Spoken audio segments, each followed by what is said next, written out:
My first time traveling to Europe was something I will absolutely never forget. I've been reacting to lots of videos comparing the United States and Europe and contrasting the two for a while, and finally touching down in Europe, specifically in Germany, was mind-blowing to me. I got to meet some really cool people, try some delicious food, and on the topic of that, I was there for a week initially, right? And I lost about 7 kilograms. For my American viewers, that's roughly 14 pounds, a little bit more. And I was mind blown. I'm like, how am I eating so much food, drinking so much beer and wine, and losing weight? I felt like I was eating more in Europe than I was back home, and I lost a lot of weight. And so we're going to be diving into a video today that'll highlight a lot of the same things that I got to experience while I was in Europe. And this one's called 3 Weird European Habits That Lost Me 20 Pounds. I mean, I pretty much almost lost 20 pounds myself in a week. So that just goes to show a bunch of stuff, right? And I wanted to kind of dive into that. So if you guys are new to the channel, welcome. If you guys are returning viewers, welcome back. Go ahead and hit that like button and subscribe if you guys are new. And if you guys aren't new, just go ahead and hit that like button. I mean, what's stopping you? It's free. Europeans eat bread, drink wine, and don't obsess over the gym. Yet half of Europe is thinner than the fittest. I actually have heard about this. A lot of people from Europe always comment on the fact that in the US, it's one end or the other end. Now, I work out probably 6 days a week, probably 7 if you include my active rest day where I do at least a little workout. I do like some running and stuff, but I run almost every day and I lift almost every other day, if not every day, right? And I eat a lot of food on top of that. But then there's the other side of the spectrum where people just don't work out and they stuff their faces all day and don't do anything. And then they wonder why they're blowing up. And those are the 2 comments I've seen from Europeans. They're like, either y'all work out too much or you guys don't work out at all. It's like a huge disparity. So very interesting comment in the opening sequence of this video. US state. The even more surprising part, most of these countries aren't even following the famous Mediterranean diet, right? Which the US media promotes endlessly as the ultimate healthy diet. Neither do Europeans hit the gym more often than Americans. Wow. Clearly, something bigger than diet or exercise is going on. I think it has to do with the contents within the food, but that's just me. I think that what I was eating was nourishing compared to what I was eating back in the States. I will say this, every piece of food that I consumed in Europe felt refreshing. I didn't feel sluggish or groggy after I ate stuff in Europe. Whereas in America, that's what I felt a lot of the time. Unless I was eating healthy, but even still, there were some caveats. So there's a lot of videos on the internet of the breakdown of what has passed in Europe as far as like food standards go, which is not a lot of stuff, right? Because I mean, you guys' standards are pretty strict. And then what is allowed to pass in America as far as food standards go, which is pretty much everything under the sun as long as it makes money. And that's very interesting because, you know, we have a lot of people that experience bloating and crazy amounts of acne, copious amounts of weight gain. In fact, a lot of people that travel to the US always complain about the weight that they do gain when they get there. Now, the food's great, right? It tastes good, but it will blow you up like a pufferfish. And it's because the ingredients inside the food are abominable. Or rather, something weirder. These habits get accidentally adopted by Americans who move to Europe, causing them to lose weight. This one right here, bro. This video right here, I saw this.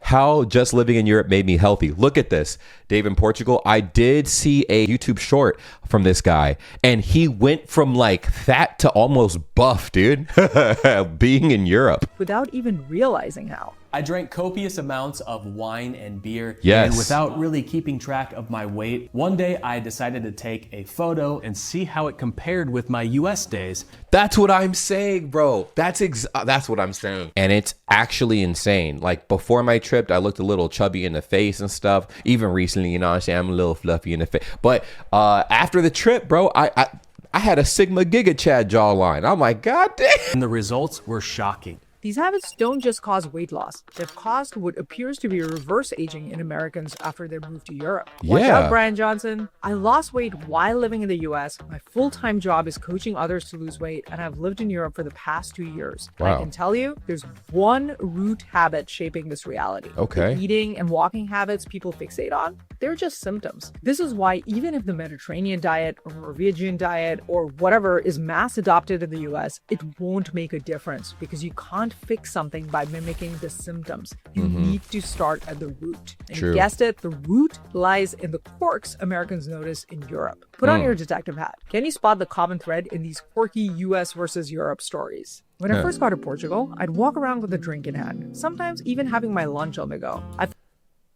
I'm noticing with just what she said here, walking around with food in hand, drinking a beer, eating a sandwich. Productive, knocking out 2 tasks at the same time. But I noticed people kept giving me weird looks. Turns out nobody in Europe walks and eats. I'm cooked. Meals last 1.5 to 3 hours, even during workdays. Not because they're eating more, but because they're pacing themselves for conversation. Same thing with drinks. In Seattle, nights out meant slamming drinks. Europe, people nurse their drinks for hours. That's true. There's also this sentiment of enjoying your food in Europe, whereas in America, it's hurry up and get the fuck out. So if you sit at a restaurant, for instance, I know that, and this has happened to me a bunch. I love to talk. Obviously, I wouldn't have a YouTube channel if I didn't. I would sit at a restaurant and I would be there for hours, literally just trying to enjoy my food. But then you would have the server come over and pretty much pester you and stuff like that. Like, hey, can I help you with anything? Do you need anything else? When would you like me to bring out the check? When would you like me to bring out the check? When would you like me to bring out the check? Meaning, can you please hurry up and get out of here so we can let more customers in here, you know? But in Europe, that was not the sentiment at all. You sat down, you ordered your food, and when you left, you left. You know what I mean? And that was so cool. It's so relaxing, and there's not a pressure to hurry up and eat. You know, another interesting thing that I noticed as well is particularly during Oktoberfest, the idea of just sitting at tables with anybody. You know what I mean? I didn't know anybody there. I mean, I knew a few people that I came there with, but when we got inside those beer tents, man, we just sat wherever we could fit in. You know what I'm saying? And like, it was so cool. Everybody was very accepting and stuff, which was honestly awesome. Because I know like in America, it probably wouldn't have flown over too well. Like people are like, oh no, you can only sit with people you know and blah, blah, blah, blah, whatever. But all to say, there is less of a sentiment of rushing to eat your food in Europe. And in America, it's all about hurrying up so they can pump in as many customers as possible. And as we can see, that has everything to do with a capitalistic mindset, meaning, hey, we're going to try to make as much money as possible within this small window versus Europe, where it's like, hey, we will get our money eventually, right? Let the customer enjoy their food. It's all good. And to drink, it's to talk. Yeah. And it's not just food and drinks. This slow, steady mindset applies to everything, including work. We've all heard Europeans get 6 weeks of vacation. True, but it's more than just about vacations. You know what's crazy? A lot of the things in Europe that we see, like, you know, the 6 weeks of vacation, the healthcare, whatever, blah, blah, blah, are all in the military, the U.S. military. The U.S. military has almost the exact same structure as the benefits people in Europe get, which is very interesting when you think about it. A lot of Americans like, man, like, why can't we have that? Blah, blah, blah. Join the military. All right, join the military. All you got to do is put your life on the line. It's a daily thing. Whenever I meet new people in Europe, nobody ever asks me, what do you do? In the US, that's the first thing people want to know. Yeah, bro. They're like, what's your job, man? What do you do? How much money do you make? Blah, blah, blah. I'm like, bro, please ask me a different question. No, because everyone in the US feels like they're in a high-stakes Shondaland TV drama, guzzling coffee and burning both ends on the candle. Yeah. In Europe, work is just one part of life, like going to a cafe. Yeah, again, the mentality is you work to live and you don't live to work. In America, you live to work. And it's unfortunate because imagine earning hours of free time at your job. And that's what America is like. You earn hours or even minutes towards your free time, your vacation days. And a lot of times you don't get more than a couple of weeks a year off, which is insane. There's no urgency, no drama. While life in the US is go big or go home, a life of extremes. That's why the US is increasingly split into 2 classes of people. Those who are overweight and those who are highly trained. Yeah, bro, you got the buff people and then you got the fat people, bruh. And the thing is, it's a mentality in America, man. Like, it's literally, you have people who, it's too overwhelming to work. You know what I mean? It's way too overwhelming to work. So obviously, you know, something's got to give. Something's got to give. Like, maybe they will work their job and stuff like that, but they won't pay attention to other aspects of their life, or they're cool just being where they are and indulging in other things and whatnot. And then bam, they blow up like a pufferfish. And then you got other people that work out all the time. Okay. The mentality is, if you're not getting to the bag, what are you doing? Middle class, people who are moderately fit and eat well without obsessing, is disappearing. So the root change we must start with isn't food or exercise. It's shifting our mindset from dramatic, high-stakes sprints to steady, consistent marches. Meaning you commit to no longer pendulum swinging between being on a diet or completely off the rails. I will say this is also something I go through almost every year. It's bulking and cutting, right? But recently I've been dirty bulking, you know what I'm saying? So every year I will gain 60 pounds and lose 60 pounds in the same regard. Because I mean, I'm always working out. It's just what I'm consuming, right? So I'll have periods of time where I eat a bunch of junk food. I'm still working out, but maybe I'm like not doing as much cardio and stuff. So I blow up. And then I'm like, oh, summer's around the corner. So I lock in, I drop the weight that I gained, and boom. And I've been doing this for like 12 years now. I'm almost 30. So yeah, 12 years. And my weight yo-yos all the time, dramatically. I mean, even to this day, I mean, I could drop 10 pounds in probably a week and a half, right? And it stays off. But the thing is, it's a very extreme mindset. It's not healthy. I mean, my body is eventually going to take a beating from doing all this and stuff. So I think finding an equilibrium where you can maintain, indulge on occasion, and then, you know, stick to a moderately decent diet and, you know, a more relaxing lifestyle will promote longevity. Whereas the super intense, I have to work very hard every single waking moment of my life can cost you your life, literally. Meal prepping with military precision or binging on takeout when life gets busy, then doing hardcore workouts as punishment for the binge. Instead, you do what Europeans do. They don't diet. They don't start and stop. They just exist in a steady rhythm. Bro, the diets in Europe, and they're not diets, the way people eat in Europe in general is so chill. So many people wake up in the morning like this image right here. I've actually seen this meal like from a lot of different people that don't even know each other in Europe. Avocado toast, bruh. Just a piece of toast, a little bit of avocado, a tomato, and an egg on it, bruh. So simple. And I'm like, damn. And bro, like the fibers in the bread, like there's a whole bunch of fiber and of course grains and whatnot in the bread. So you could eat bread from Europe and lose weight. It's insane. It is insane. But on the flip side, if you eat the cardboard that we call bread in the United States, oh my gosh, prepare to pack on like plus 15 pounds. That's the shift that changed everything for me. What this means is following one simple rule. I can only change 1 to 3 habits max at a time. The change must be a one-step shift from my current habits. And I do not change or add habits until my fat loss has been stuck for 1 month straight. This is the weight loss equivalent of steady, consistent marches. No overdoing, no underdoing. So what are these 1 to 3 habit changes? Nutrition is 80% of weight loss, and it is the biggest difference in how Europeans approach health compared to Americans. 100%. Like, I have many friends here in Europe who have lost weight. And when I ask them what they did, none bring up keto, intermittent fasting, or any diet. No. Now, I will say those diets do work, but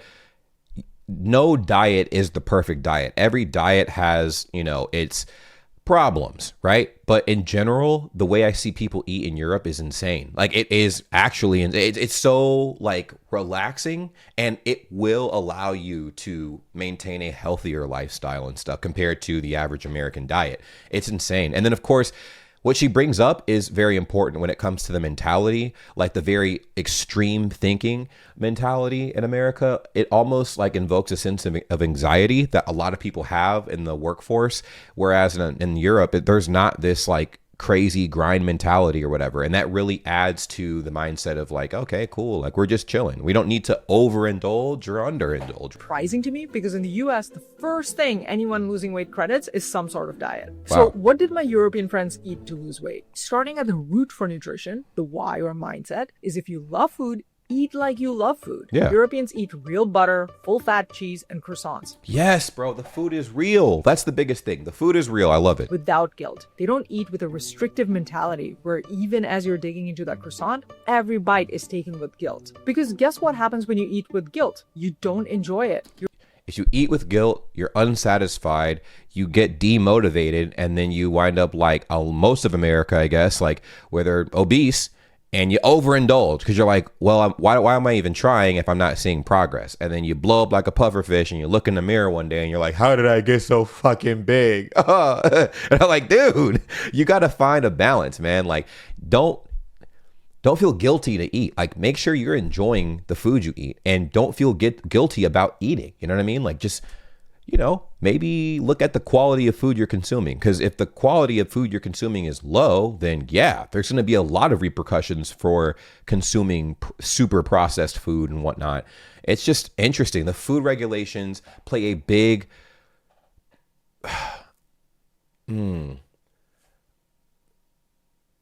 The food regulations play a big role in the effects of what brings Americans to look like what they look like, if that makes sense. And that's what she's highlighting. You're never satisfied, so you keep eating more and more, chasing satisfaction, which ironically becomes harder and harder to achieve because the more you eat, the worse you're feeling. You're not actually loving food. Compare that to if you eat that croissant without guilt. You're actually going to feel satisfied. So does this mean you eat whatever you want? Yes and no. From the why flows Moderation. the what you eat. Because if you love food, eat real food that nourishes your body. On average, 14% of Europeans' diet comes from ultra-processed foods, compared to 60% in the US. But how do we apply the one-step shift rule to this? As 60% to 14% is a huge change. Most junk and sweets we eat tend to be out of cravings, not hunger. So if we reduce the number of times we give into cravings, the amount of junk we eat will also go down. We do this using the point and call system. Wow. Before you eat or drink each serving, say in your head, I'm about to eat food out of hunger or craving. That's a big mindset change as well. I do notice from time to time whenever I get hungry, I'm like, am I getting hungry because I want to snack on something, or am I getting, do I want food because I want to snack on something, or do I want food because I'm hungry? And I listen to my body and I'm like, okay, cool, I'm hungry. Like I'm obviously, like, my stomach's growling. I feel a little bit weak, lethargic, whatever. I'll get something to eat. But if it's because of a craving, like, wow, I only want pizza. Like, and then I'm like, oh, well, can I have an apple instead? Could I, eat maybe some cashews or something? I don't want those. I want pizza. And then you realize, oh, it's a craving. If I indulge in this craving, will it satiate the craving?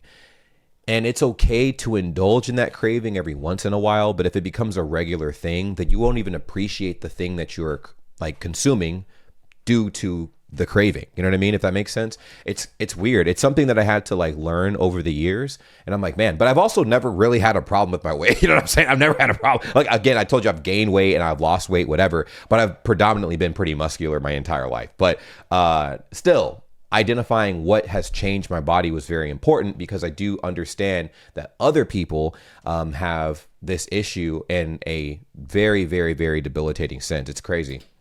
Then if you ate it, record that by upping the count for cravings eating or hunger eating in your notes app. Set a goal to reduce the count of cravings eating by 1 per day for next 7 days. If you lose fat at your 7-day check-in, stick to the same count the next week. Use the body fat tracker linked in the description below to distinguish fat loss from weight loss. If you didn't lose fat, then set the goal to 1 less craving eating for next 7 days and repeat this process weekly. But what if you have tons of cravings each day? Which, sure, you can resist at the start, but you know the novelty will wear off. What sucks with these cravings too, bro, is sometimes you don't even crave shit until you see it in front of you. Like, let's say you go to work and like you're very strict with your diet, everything's hunky-dory, and then someone comes in with a box of donuts and they're like, hey, everybody, I brought donuts for everybody. And you're like, oh, you weren't even thinking about donuts until they were brought before you. So yes, a lot of discipline is needed for things like this. However, easier said than done. Easier said than done. I have people that bring in food to work all the time, man. And sometimes I'm like, I can't help myself. It looked too good. And I'm like, well, fine. I'll just make up for it in a workout, which I do. I work out very intensely. So it works a lot for myself. But I also understand that is not the same story for everybody else. And it affects people differently. Till you give more and more into your cravings. This is where the when part comes in from the Europeans. By and large, they don't snack. They tend to eat at set meal times and do mini intermittent fasting of 3 to 4 hours in between meal times. This in turn reduces the chances of giving into cravings because you're no longer making a decision every time an urge to eat strikes you. True. Remember, willpower drains as the day goes on. So the fewer times you have to make a decision, the better. But then what if at the meal times you binge so hard that you might as well have eaten junk throughout the day? That's where the last how part of European eating comes in. Your meals prioritize having 1 palm-sized lean protein, 1 fistful of vegetables, and 1 cup of water first. You know what I found? Because of course, all of this it has to do with weight loss, right? Like, losing weight, being like relatively slim, whatever. I don't want to be skinny. I don't want to be skinny. Okay, that's not my goal. My goal is to be muscular. And to do that, a good ratio, right? It's like, I guess it's 1 gram of protein per pound of body weight, but I guess it's different, obviously, for kilograms and whatnot. But if you want to gain muscle mass, it's like 1.5 grams of protein per pound of body weight. And a lot of people actually underconsume protein. Protein will actually help you get leaner, It's very important to consume carbs and whatnot, and definitely consume your veggies. The veggies have a variety of vitamins and minerals that you need. But a lot of people undereat when it comes to protein, and that's very interesting. And I wonder if she's going to mention this at all. First. After that, you can eat whatever you want without guilt. In fact, remember that you must eat without guilt. And set a timer to make this meal last at least 20 minutes without screens. That is actually interesting, okay? I do think eating with a device, right? When you're watching something while you eat or whatever, you're probably hungrier low-key. Because while you're watching something, you kind of get into this rhythm of consuming, and you're like, man, the show's not over and I'm still hungry and I finished all my food. I want more. But if you put the phones down, turn the TV off, and you eat food and just appreciate the food you're eating in the moment, then that feeling is more likely to go away. I'm not saying it will go away, but you have a higher chance of being satiated by the food you're eating because you're not doing it as a complementary thing to consuming content, if that makes sense. That's interesting, but it's ironic because I always watch something when I eat. I always watch something when I eat. I have to, bro. Like I don't have to, but I feel like it makes the experience a little better for myself, So I guess it depends on the person, but she's actually cooking with this point right here. Baby steps toward the 1 to 2 hour meals of the Europeans. But nutrition is not the only thing that helps thin Europeans. We all know that moving our bodies can motivate us to eat better. Yeah. We also know that hardcore exercising can derail weight loss by making you hungrier, which then causes you to eat too much or the wrong things. Thin Europeans have found the sweet spot between exercising and hunger. This again starts with the root.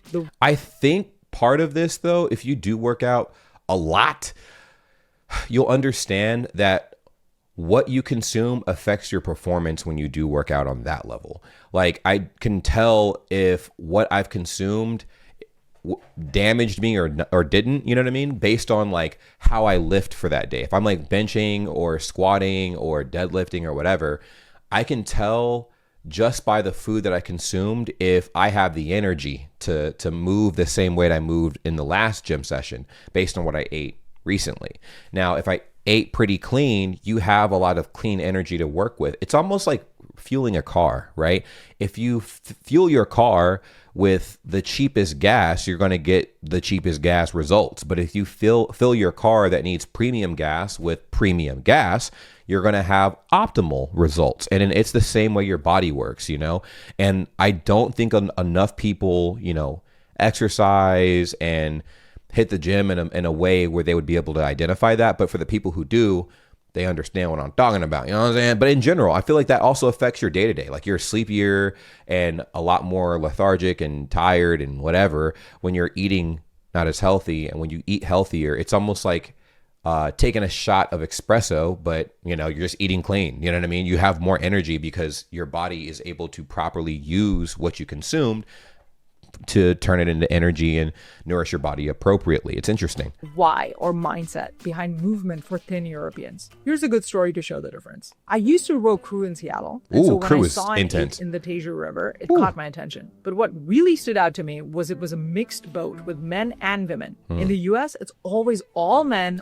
Literally, it's all men or all women. That's insane. I didn't know they had mixed crew teams. That's interesting. Or all women boats. I commented on this to my friend who said, that's because it's actually recreational here. I felt my understanding shift on its axis. In the US, even when things are tagged as recreational, they actually aren't. The crew boats in the US were never mixed because it was still a competition. And this mindset bleeds into everything. Yes. Hobbies have to be monetized. Workouts have to be optimized. But in Europe, it's okay to be bad at a hobby. You don't have to constantly level up. You just do it because it's fun or part of your day. That's cool. That's why Europeans move more than Americans without even realizing it. That's cool. But how do you shift from a clinical approach to exercise to a fun one? There are two things things you do. The first is to integrate movement into your daily life in 3 ways. Instead of parking close to your building entrance, park far away and walk. Instead of taking the elevator, take the stairs. Yeah. Drive to a park close to you and go for a walk as many times a week as you can fit. And the second thing to do is to experiment with trying out sports you think you'd enjoy and do them with the mindset of not getting better at them, but just enjoying them. Optimize for fun, not performance, and keep trying until you find a sport you like. But breaking out of a restrictive mentality is just one shift. There are 4 more that you absolutely need to know about, which thin people practice without even knowing it. It's their hidden in plain sight secret. I break down what they are and the step-by-step process for you to practice them in this video here. Or if you want my... That was actually very, very, very informative. Oh my gosh, she ate with this video. This is insane. I love it. Love it, love it, love it. Very, very valuable information here. And I do think it will help and even encourage some people to travel to Europe and also, of course, modify how they're approaching life. If you're feeling like your life is moving by too quickly, slow down, relax, and just know that you can enjoy the things that you want to enjoy.